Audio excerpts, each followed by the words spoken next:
حافظ صاحب، آپ کی جماعت دھرنا دے کر بیٹھی ہے اور احتجاج کر رہی ہے، آپ کے پیچھے لوگ بھی بڑی تعداد میں، آپ کی جماعت کی اسمبلیوں کے اندر اتنی نمائندگی نہیں ہے، لیکن آپ کا دھرنا جو ہے کافی ایک اچھی اس کی پریزنس اس وقت راول پنڈی کے اندر بھی، کراچی کے اندر بھی موجود ہے۔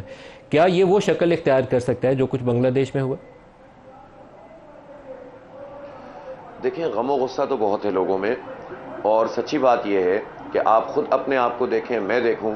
اور اپنے ارد گرد کے لوگوں کو دیکھیں، ہمارے ساتھ کام کرنے والے مختلف سطحوں کے لوگوں کو دیکھیں، ہر آدمی پریشان ہے۔ بجلی کے بلوں نے سب کو مار دیا ہے۔ آپ مجھے بتائیں کہ جو ڈرائیونگ کرنے والا بندہ ہے اس کی کتنی سیلری ہو جائے گی؟ 40,000، 50,000، 60,000۔ اس کے گھر کا بل اگر 25-30 ہزار روپے آ جائے تو وہ کہاں جائے گا؟ کرائے کے مکان میں رہنے والے جو لوگ ہیں اکثر یہ شکایت کر رہے ہیں کہ کرائے سے زیادہ ان کا بجلی کا بل آ گیا ہے۔ لوگ بہت تنگ آ گئے ہیں، انڈسٹریلسٹ پریشان ہیں۔ میں ابھی ایک صاحب سے ملا، انہوں نے جوس کی ایک فیکٹری لگائی ہوئی تھی، 200-300 لوگ ڈائریکٹلی ان کے ساتھ انوالو تھے، پھر ان کے سپلائر تھے۔ جو بل ان کا جو کہ 20-25 لاکھ روپے آتا تھا اس انڈسٹری کا، اس فیکٹری کا، وہ 65 لاکھ روپے آ گیا، بند کر دی انہوں نے۔ کتنے لوگ بے روزگار ہو گئے، پورا سپلائی چین کا نظام تباہ ہو گیا۔ آپ مجھے بتائیں، یہ ہر گلی، ہر محلے، ہر شہر، ہر جگہ کا قصہ ہے۔ اب اس کے بعد لوگ کیا کریں گے اگر حکومت توجہ نہیں دے گی اور یہی کہتے رہے گی کہ ہم پر IMF کا دباؤ ہے؟ ہمارا سیدھا مطالبہ یہ ہے کہ بھائی بجلی کے بل کم کریں، اور اس پہ جو ٹیکس کی بھرمار کی ہوئی ہے، 18% آپ سیلس ٹیکس لگا دیں، آپ ایڈوانس انکم ٹیکس لگا دیں، آپ فردر ٹیکس لگا دیں، آپ جو ہے وہ اسی طرح ایکسٹرا ٹیکس لگا دیں، آپ ٹی وی کی فیس بھی اسی میں لگا دیں، اور اس طرح کر کے آپ سب کچھ نچوڑنے کی کوشش کرتے ہیں۔ تنخواہ دار کہاں جائے بیچارہ؟ تنخواہ دار کی تو اپنا حساب کتاب ہوتا ہے کہ تنخواہ آتی ہے، بچوں کی تعلیم پہ لگانا ہے،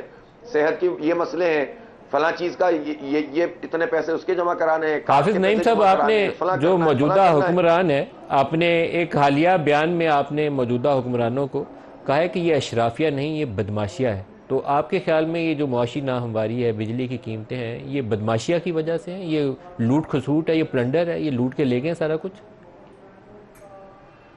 دیکھیں، اس میں جو مسئلہ ہے نا وہ یہ ہے کہ ایک حکمران پارٹی کا مسئلہ نہیں ہے، یہ ایک طبقہ حکمرانی ہے جو کہ ہمارے اوپر مسلط ہے۔ اس میں آپ کو بہت سارے بیوروکریٹ بھی ملیں گے، اس میں آپ کو اسٹیبلشمنٹ کے بھی بہت سے لوگ ملیں گے جو وقتاً فوقتاً حکومت کرتے رہیں، آپ کو اس میں جو ہے وہ جاگیردار اور وڈیرے ملیں گے، اس میں بڑے بڑے سرمایہ دار ملیں گے، اور پارٹیوں میں چونکہ پولیٹیکل گروتھ تو ہوتی نہیں ہے، فیملی انٹرپرائزز ہیں، تو وہی لوگ جو کہ پیسے کی بنیاد پر ان خاندانوں کو خوش کرتے ہیں وہ پارٹیوں میں جگہ بنا لیتے ہیں، اور وہ طاقت کی اور دولت کی بنیاد پر حکمرانی کرتے ہیں۔ تو ان سب کا ایک کنسورشیم ہے جو پاکستان کے اوپر جو ہے نا حکمرانی کر رہا ہے۔ میں اس حکمران طبقے کو کہہ رہا ہوں، اس کو آج تک لوگ اشرافیہ کہتے تھے، لیکن وہ تو اشرافیہ نہیں ہے، وہ تو ایک دوسرے کو سپورٹ کرتے ہیں، وہ تو ایک دوسرے کی جو ہے وہ جو کرپشن ہے اس کے پروٹیکٹر ہیں۔ ابھی IPPs کا ایک قصہ لے لیجئے نا آپ، 1994 سے یہ دھندا شروع ہوا، اور کتنی اس میں کرپشن ہے، کتنی اس میں لوٹ مار ہے۔ ایک کیپیسٹی نہیں ہے پلانٹ کی، اوور کیپیسٹی شو کر کے اب جتنے پہ بھی چل رہا ہے آپ پوری کیپیسٹی کے پیسے چارج کریں، میں اور آپ بل ادا کریں اور یہ لوگ مزے کریں۔ اسی طرح سے جو پلانٹ فرسودہ ہو چکے ہیں ان کے بھی پورے پیسے ہم ادا کریں، جن کے معاہدے ختم ہو گئے ان کے بھی پیسے ہم ادا کریں، جن سے جو ہے وہ یہ نیگوشیٹ کر کے چیزیں ٹھیک کر سکتے ہیں ان سے نیگوشیٹ نہ کریں۔ تو یہ جو 2 ٹریلین روپیز پاکستانی قوم ادا کرے گی، یہ اسی طبقے کی وجہ سے کرے گی نا، تو پھر ظاہر ہے اس کو کچھ تو کہا جائے گا نا۔ اس لیے ہم نے پرامن احتجاج کا فیصلہ کیا تھا کہ حالات تو ایسے ہیں کہ کوئی بھی کیوس پھیل سکتا ہے۔ ہماری جیسی پارٹی اگر لوگوں کی پرامن سیاسی مزاحمت کی طرف لوگوں کو لے کر نہیں جائے گی تو پھر انارکی پھیلے گی، اور اس کے نتیجے میں پھر حالات کسی کے کنٹرول میں نہیں رہیں گے۔ میں نے تو کل یہ بھی کہا تھا نا کہ ان کو تو آپ ایئر کے لفٹ مل گئی، آپ کے ہو آئندہ سکتا کے ہے کہ ان اقدامات حکمرانوں کیا کو ہوں گے؟ ایئر لفٹ بھی نہ آپ مل تو سکے۔ یہاں بیٹھے ہوئے ہیں، اب آپ کو کچھ روز گزر گئے ہیں، لیکن اب آپ کے آئندہ اقدامات، تو آپ نے جو آج جن کا اعلان کیا، آپ نے کہا دھرنا مارچ ہوگا، اب لاہور میں بھی ہوگا، پشاور میں بھی ہوگا، تو اس کی کیا شکل ہوگی؟ کیا کریں گے؟ لاہور میں کیا کریں گے؟ پشاور میں کیا کریں گے؟ ایک تو یہ کہ 8 تاریخ کو ہم یہاں پر بھی مری روڈ پہ مارچ کریں گے، ٹھیک ہے۔ اس کے بعد پھر جو ہے وہ ہم لاہور میں انشاءاللہ وزیر اعلیٰ ہاؤس پر دھرنا دیں گے، بہت بڑا جلسہ عام کی صورت اختیار کرے گا۔ اگلے دن پشاور میں انشاءاللہ دھرنا دیں گے، پھر جو ہے 16 تاریخ کو ملتان میں دھرنا دیں گے، اور 14 اگست کے فوراً بعد ملک کی ہڑتال کریں گے انشاءاللہ۔ تاجروں سے ہماری بات چل رہی ہے، ہو سکتا ہے کہ آج کل میں کوئی چیز فائنل ہو جائے، اور پھر رکیں گے نہیں یہاں پر۔ دیکھیں مسئلہ ہے، مسئلے کو حل کریں گے، ہمارا کوئی ذاتی ایجنڈا نہیں ہے، نہ کوئی اس وقت انتخاب ہو رہا ہے، نہ ہماری پارٹی کا مسئلہ ہے۔ اس وقت اگر یہ چیزیں ایڈریس نہیں ہوئیں تو ملک بہت بڑی انارکی اور بہت بڑے جو ہے وہ انتشار کا شکار ہو جائے گا۔ تو یہ ہوش کے ناخن لیں اور مسئلے کو ایڈریس کریں۔ آج انہوں نے رابطہ کیا ہے ہمارے ان اعلانات کے بعد، اور مذاکراتی کمیٹی نے کہا ہے کہ چلیں ہم بیٹھتے ہیں، بات کرتے ہیں، لیکن صرف نشستن گفتن برخاستن نہیں ہونا چاہیے، ایشو کا ایڈریس کریں، ہماری بات بتا دیں، آپ غلط کہہ رہے ہیں نہیں کر سکتے تو ہمیں بتا دیں، لیکن جب آپ یہ کہتے ہیں، جب ہم اپنی پوری تیاری آپ کے سامنے رکھتے ہیں کہ یہاں سے پیسے بچائیں، یہاں سے بچائیں، اپنی مراحت کم کریں، آپ اپنا انٹرسٹ ریٹ کم کریں جس سے ہزاروں ارب روپے آپ بچا سکتے ہیں، آپ جو ہے وہ اپنی گاڑیاں 1300 سی سی سے اوپر نہ کریں سرکار کی جتنی بھی ہیں، جب ہم ان کو بتاتے ہیں کہ آپ 20 ایکڑ سے زیادہ والے جاگیرداروں پہ جن کے پاس 2.5 کروڑ ایکڑ زمین موجود ہے ان پر ٹیکس کیوں نہیں لگاتے، سارا سیلریڈ کلاس کیوں ٹیکس دے گی، جب ان سے کہتے ہیں کہ کم از کم یہ تو کریں، پچھلا تو چلو بھی آپ نے لے لیا، اس دفعہ کا سلیب تو ختم کر دو، تنخواہ دار جو دے رہا ہے آلریڈی اسی کو مار رہے ہو، حافظ صاحب، جو نہیں دے رہا اس کو کچھ پروٹیکٹ کر ایسے رہے ہو، امکانات موجود اور ہیں IPPs کو لگام دو، تو کہ اس میں تحریک کیا ناجائز ہے؟ انصاف اور دوسری جماعتیں آپ کے دھرنے میں شمولیت اختیار کریں، تحریک انصاف ہو یا باقی آپ کی ہم خیال جماعتیں، وہ بھی آپ کے ساتھ پروٹیسٹ میں شامل ہو جائیں، کیا اس کے امکانات ہیں؟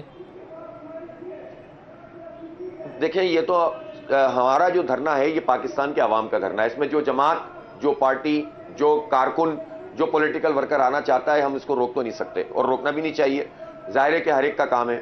اور ہم یہ دیکھ رہے ہیں کہ ہمارے اس دھرنے میں جو لوگ شریک ہوتے ہیں ان میں سارے جماعت اسلامی کے لوگ نہیں ہوتے بلکہ عام لوگ بھی ہوتے ہیں، اور یہ سمجھتے ہیں کہ پاکستان میں پہلی مرتبہ ایسا لگ رہا ہے کہ ایشوز کی پالیٹکس ہو رہی ہے، ذات کی نہیں ہو رہی، پارٹی کی نہیں ہو رہی، کلٹ کی نہیں ہو رہی، بلکہ اس بات کی پالیٹکس ہو رہی ہے کہ واقعی یہ مسئلہ ہے عوام کا، اور نہ پہ ہمارے پیش نظر کوئی انتخاب ہے کہ جس میں ہم کہیں کہ برساتی مینڈکوں کی طرح انتخاب میں لوٹ ٹٹر کرنا شروع کر دیتے ہیں بہت سارے، تو اس لیے یہ جو ایشوز کی پالیٹکس ہے اور پرامن سیاسی مزاحمت ہے،